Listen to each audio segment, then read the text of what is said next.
Hello and welcome! This is Mouse Gunner, and in this video I present a personal experiment that I've been running for some time now. That project was to see if my 10-year-old gaming computer can still play modern games. The computer in question originally used Windows XP, which is no longer being supported by Microsoft with updates. The last time I tried to do anything with this computer when it still had XP, I ran into a lot of roadblocks because of this. As a result, it sat collecting dust, tired and abused, waiting to be put out to pasture.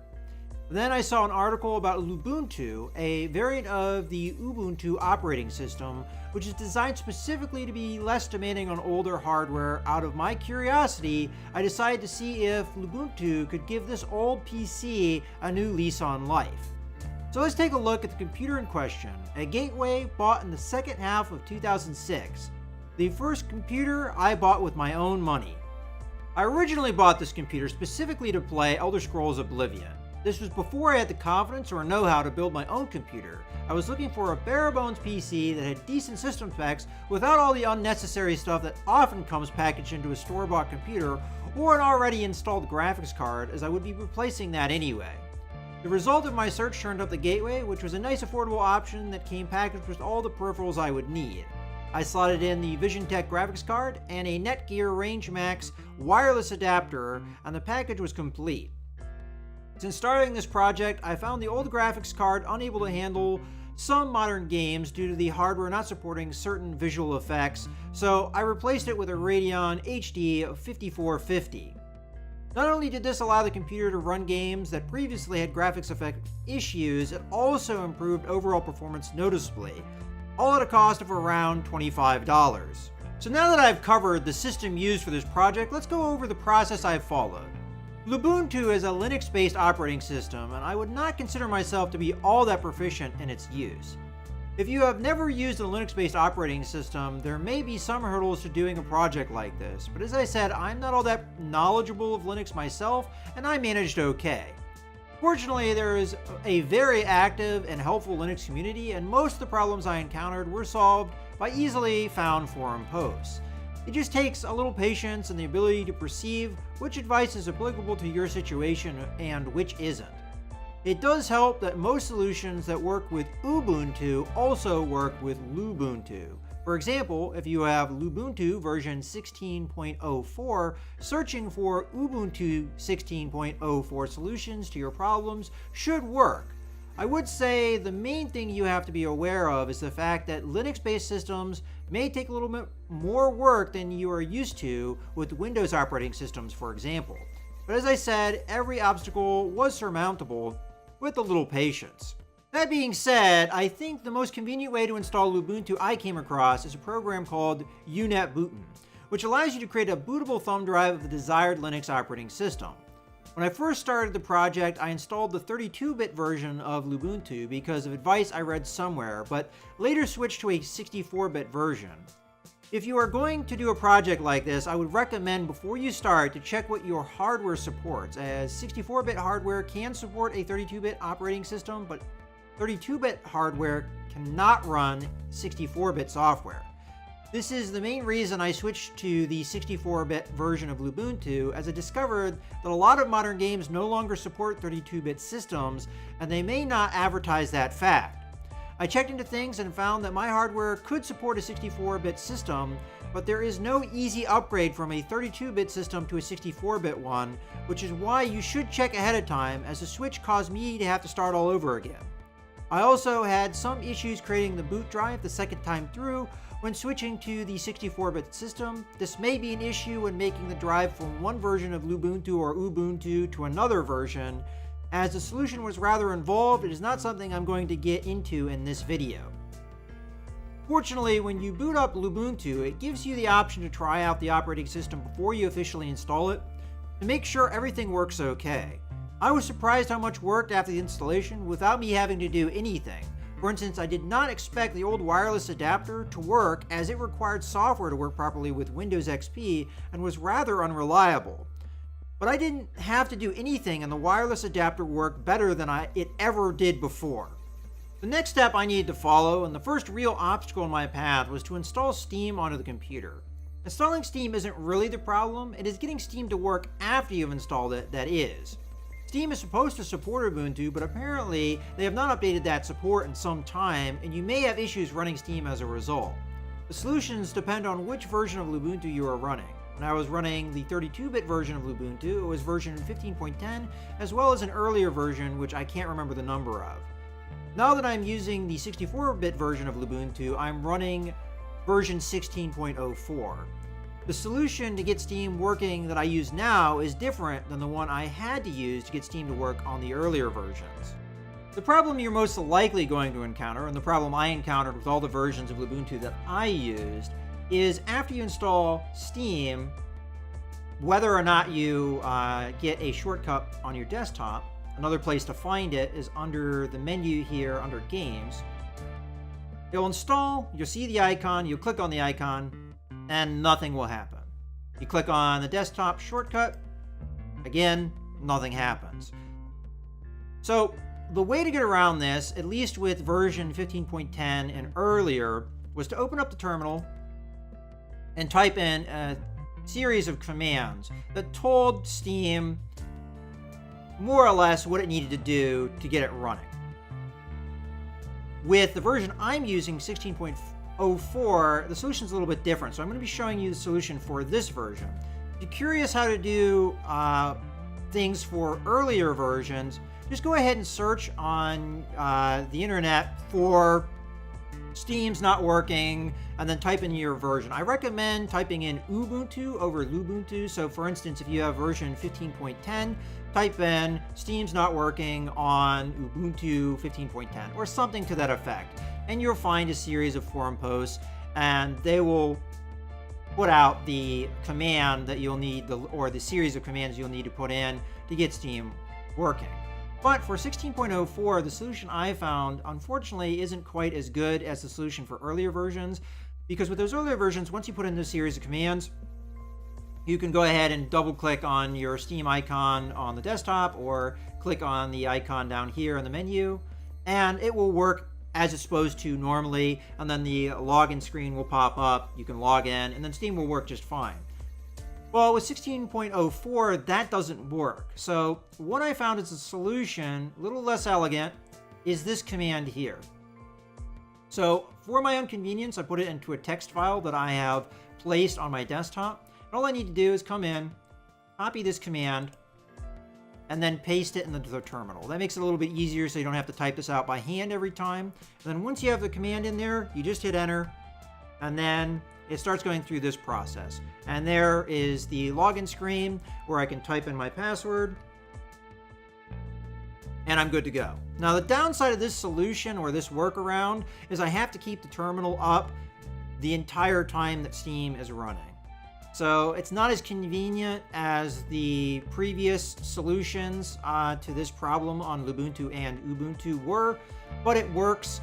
And when you are accessing things on Steam, what you're going to want to do is under your library, you're going to have your normal category of games listed, and then you're also going to have a new category, Steam Operating System plus Linux. These are going to be all the games that you have on your account that are compatible with Linux operating systems. So that kind of separates it out for you. And then when you're looking for games on the store, all you're going to need to do is come over to the store. Oh, actually, you're already at the store. And you'll see this game thing here. You can just go ahead and go down to the Steam operating system. And when you click on that, it will go ahead and load in all of the compatible games. So there we go. We've got all the compatible games. And that is a total of a little under 6,000. But just to give you perspective of things, let's go ahead and deselect that. And you can see, once it loads in, this is the total number of games on Steam. So a little under 24,000. So you're losing quite a bit. But as I mentioned earlier, you're going to have to keep the terminal open to keep Steam running, because this is what happens when you don't. Steam's going to quit out as well. So just keep that in mind. You're going to have to keep the terminal open while Steam is running. Once you close out of Steam, you can either keep the terminal open or not. It's up to you.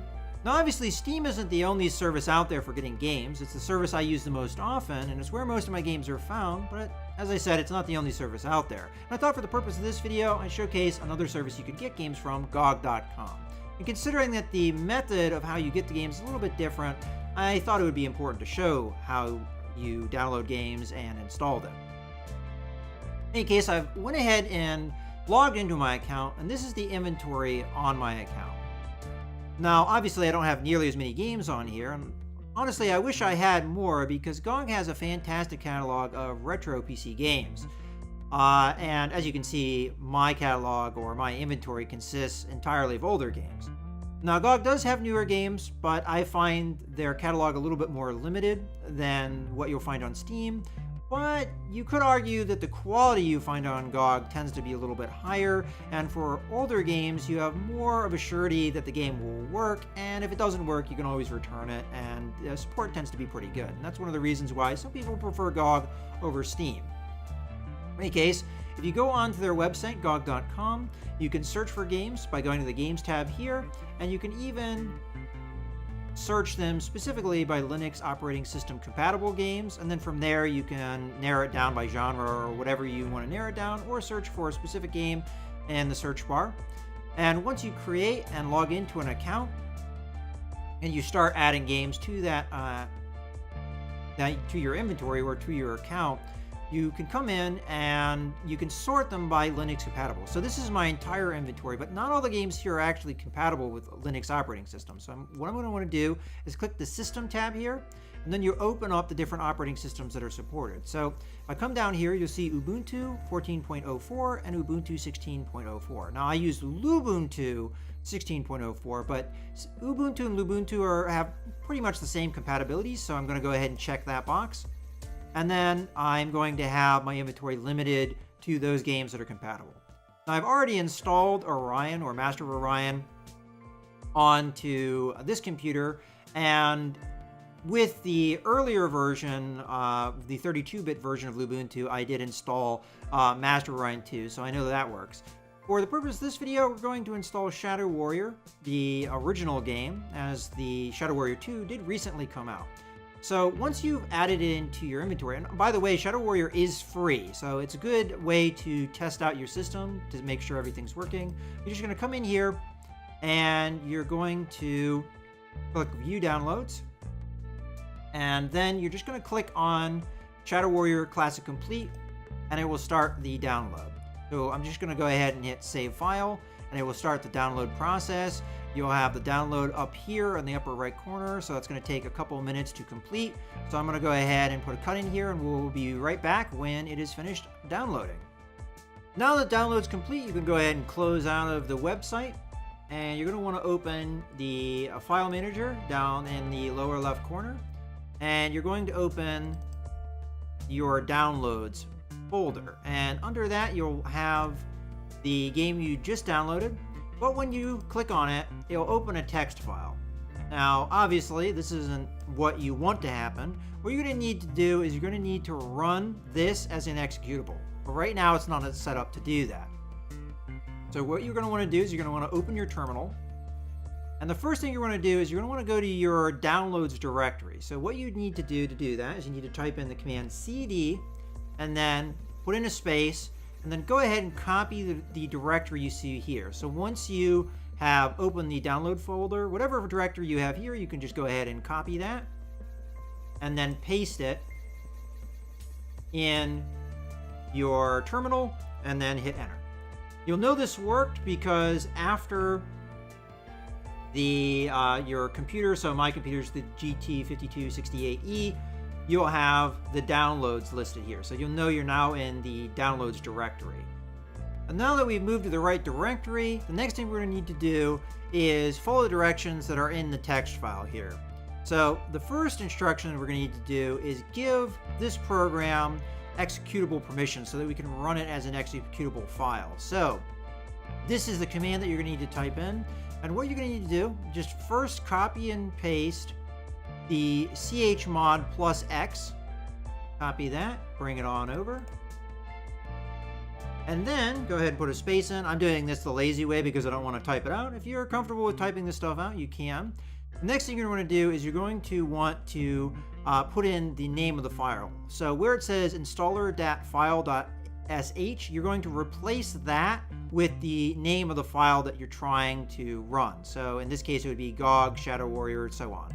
So one easy way to do that is just go to rename, and then rather than renaming it, just grab the whole thing, copy it, hit cancel, and then come over here and paste it. That way you don't have to type it in. So that's the first thing you're gonna need to do. You just hit enter, it does it. Next thing you're gonna need to do is to run the file as an executable. And all you need to do for that is just do the dot, oh, that helps if we're not in the text file. Come over to the terminal, hit dot slash, and then again, just paste in the name of the file and hit enter. Then it's gonna start the installation process.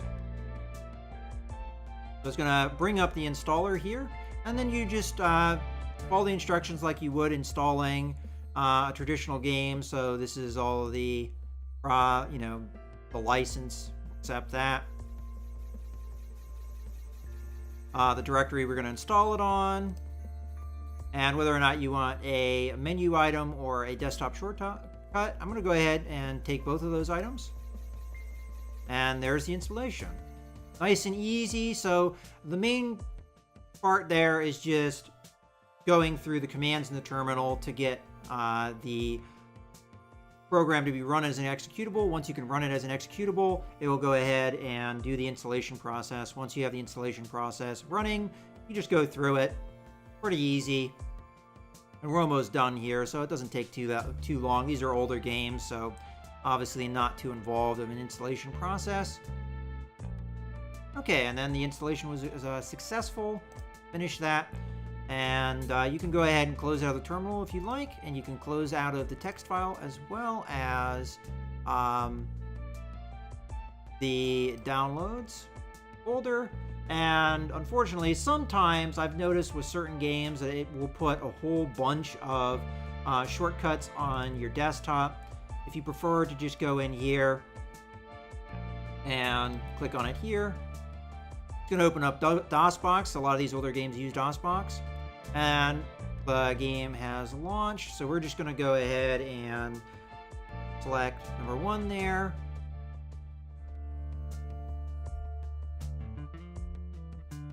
Alright, now I have the sound turned off, but just to make sure everything is working, I'm just going to go ahead.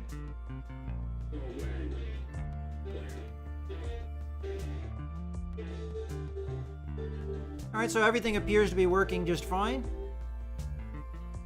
I'm going to go ahead and turn the sound back off. Go ahead and go into a new game. Now, I've never played this game. I have no idea how it works. Let's just hop into the game and make sure it's running okay. So, looks like it's running okay to me. That's pretty much all there is to it for these older games from GOG. Lastly, I also installed Minecraft on the computer as well, which is a straightforward process with ample instructions found online covering how to install the game. So as a result, not something I'm going to go into in any detail. Now that we've gone over all the boring details of how, let's get into the meat of the question. Can my 10-year-old gaming computer play modern games? Well, as you've already seen throughout this video, yes it can. Unfortunately, there are a lot of caveats to that answer though. Yes, it can, but what games it can play at a decent performance level is rather limited. First, the fact that it is a Linux-based operating system is already a limiting factor. The number of games that support Linux-based operating systems, although decent, is significantly less than on Windows operating systems. For example, the number of games I have on Steam is roughly 130, but only 73 of those are compatible with Linux.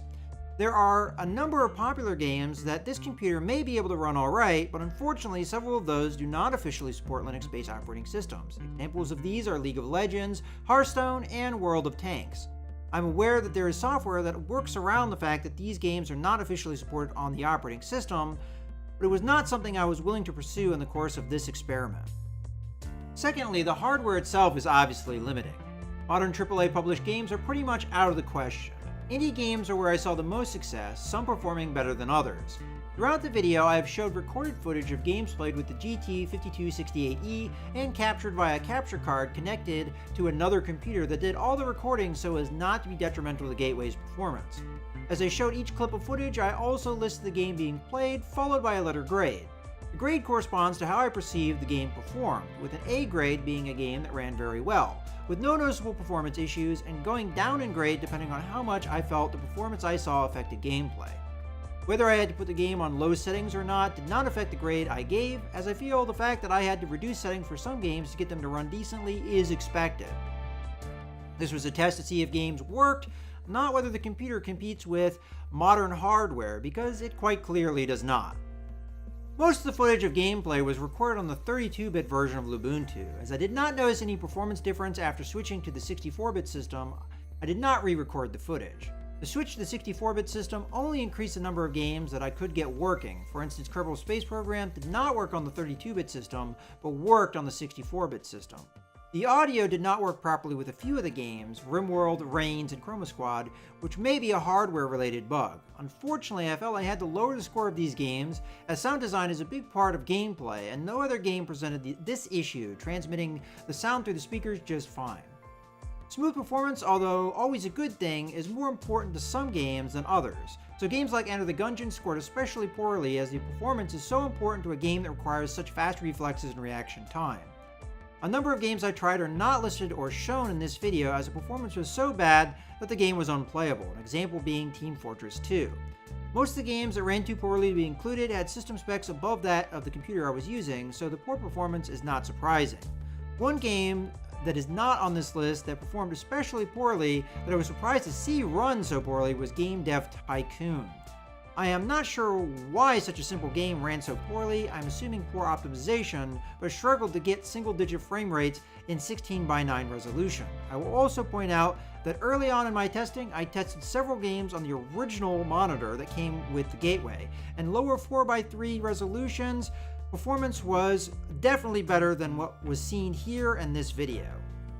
All that being said, let's talk about some of the stronger performers. Without a shadow of a doubt, the clear winner is Binding of Isaac Rebirth. Minimal setup was required and the game runs fantastically, and considering how good of a game it is, definitely a good purchase for an older system like this. Darkest Dungeon is another fantastic game that ran quite well, but it did require me to lower the graphics settings to get it to run smoothly. Other strong performers were FTL, Papers, Please, Pixel Heroes, and Interstellaria, all running without any noticeable performance issues. Although most of the group consists of simpler games with minimalistic art styles, FTL and Papers, Please are both extremely well-regarded games. Honorable mentions go to Kingdom New Lands and Shadowrun Dragonfall, both of which ran well except for minor occasional stutters. The main issue with Minecraft stemmed from the length of time it took to load in the game world, otherwise the game ran extremely well. Both Portal games as well as Mountain Blade Warband also ran well, but as these are older games, I am not too surprised. Which is why I did not showcase many older games, because I expect them to run on hardware of this age. RimWorld, Reigns, and Chroma Squad all ran well, but as mentioned before, their scores were lowered as a result of the audio not working.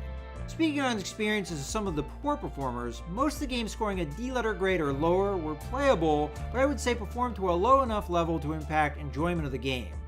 With Civ 5, I experienced extremely long load times before getting to the main menu, and although the game once loaded is playable, the graphics settings have to be turned down so low that the game looks rather rough.